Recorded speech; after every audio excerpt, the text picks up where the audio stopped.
In the 1800s, business owners wanted to run their factories as cheaply as possible. Some cut costs by requiring workers to buy old tools or bring coal to his factories. Others refused to buy safety equipment. Because of this, a lot of workers were injured and killed every year. If a factory became too crowded, the owner would use sweatshops, were places where workers labor long hours and under poor conditions for low wages. They were often children, as young as 5 years old, worked alongside adults. Then, because of their low wages, factory and sweatshop workers barely earned enough to pay family expenses and they were into debt. So discontented workers joined together to try to improve their life.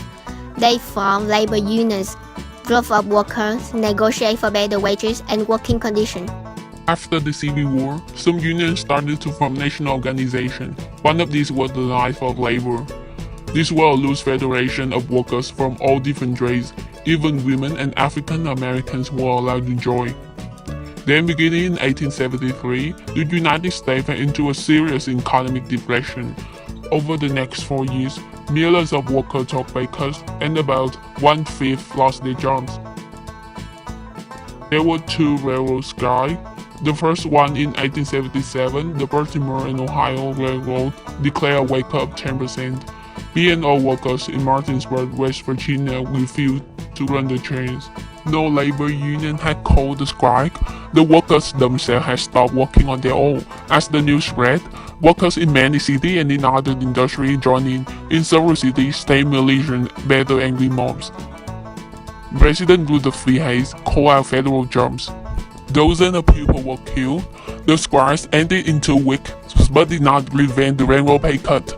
The second railroad strikes were in between 1884 and in 1885. This time they went on strike against the Union Pacific and 2 other railroads. The strikers were members of the Knights of Labor. In the end, they won. Hundreds of thousands of new workers joined the union. The growth of labor unions scared many business leaders. They planned the labor union was read about socialism and anarchism. Socialism is an economic system in which all members of a country are equal owners of all businesses. That means everyone gets paid equal and shares the work and the profits. Anarchists are far more extreme. They want to abolish all governments. Business and government leaders tried to break union power. In Chicago in 1886, the McCormick Harvester Company locked out scribing union members and hired scribe records to replace them. On May 3rd, union members, scribe records, and police clashed. The next day, union members called out a protest meeting at Haymarket Square. As police moved into the end in the meeting, an unknown person threw a bomb, killed 7 police and wounded about 60. The police then opened the fire on the crowd, killing several people and wounding about 100. This conflict was called the Haymarket Affair. Afterward, police arrested hundreds of union leaders, socialists, and anarchists. The membership in the Knights of Labor dropped rapidly, even though that wasn't the union that had called the meeting at Haymarket Square. Labor conflict grew more bitter. In 1892, Andrew Carnegie reduced wages at his steel mills in Homestead, Pennsylvania.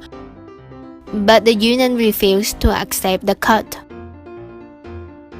Carnegie locked out the workers, hired scribe records to replace, and also hired 300 armed guards to protect the scribe records.